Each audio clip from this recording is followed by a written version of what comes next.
श्रीमद् भगवत गीता के 8वें स्कंद में गजेंद्र मोक्ष की कथा है। द्वितीय अध्याय में ग्राह के साथ गजेंद्र के युद्ध का वर्णन है। यदि गजेंद्र मोक्ष का नित्य पाठ ब्रह्म मुहूर्त में किया जाए तो मोक्ष की प्राप्ति होती है।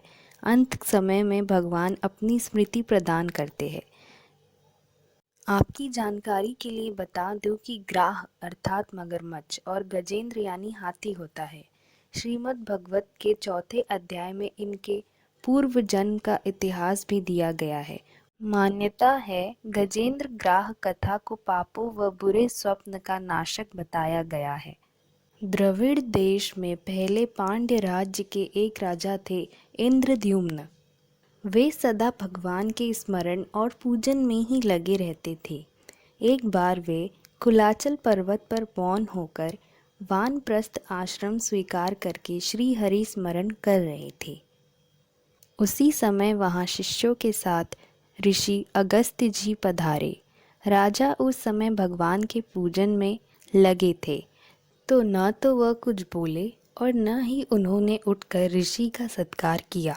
ऋषि अगस्त्य को इससे क्रोध आ गया। उन्होंने शाप देते हुए कहा कि यह मूर्ख मतवाले हाथी की भांति बन गया है। ब्राह्मण का यह अपमान करता है, इसे हाथी की योनि ही प्राप्त होगी। शाप देकर ऋषि अगस्त्य चले गए। उनके शाप के प्रभाव से शरीर छूटने पर राजा क्षीर सागर के मध्य त्रिकूट पर्वत पर हाथी हुए। वे बहुत बलवान थे। उनके भय से वहाँ व्याघ्र सिंह भी गुफाओं में छिप जाते थे। एक बार वे गजरात अपने झुंड की हथनियों और बच्चों के साथ वन में घूम रहे थे। धूप लगने पर जब प्यास लगी तब कमल की गंध सूंघते हुए वह झुंड सहित सरोवर पहुँचे। वह सरोवर बहुत ही विशाल था। उसमें स्वच्छ जल भरा था, कमल थे।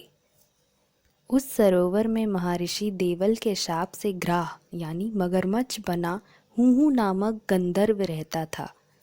वह ग्राह जल क्रीड़ा करते हुए गजराज के पास चुपके से आया और पैर पकड़कर उन्हें जल में खींचने लगा। गजराज ने चिंगाड़ मारी। दूसरे हाथियों ने सहारा देना चाहा, लेकिन ग्राह भी बहुत बलवान था। कभी गजराज उसे किनारे खींचने का प्रयास करते तो कभी ग्राह उन्हें जल में खींचकर ले जाता। धीरे धीरे जल का प्राणी होने के कारण ग्राह गजराज को कमज़ोर करने लगा।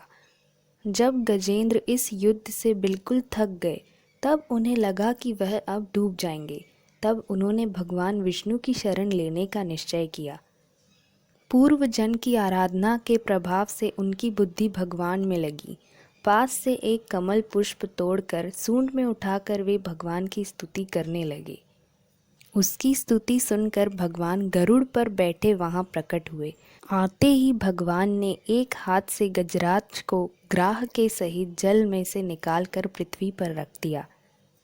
अपने चक्र से ग्राह का मुंह फाड़कर भगवान ने गजराज को छुड़ाया। भगवान के चक्र से मरकर ग्राह ऋषि के शाप से मुक्त होकर फिर गंधर्व बन गया। गजराज को भगवान का स्पर्श मिला था। उनके अज्ञान से बंधन तत्काल नष्ट हो गया। गजराज व ग्राह दोनों को मोक्ष प्राप्त हुआ। ऐसी ही महत्वपूर्ण जानकारियाँ व कथाएं सुनने के लिए मेरे चैनल को सब्सक्राइब करें।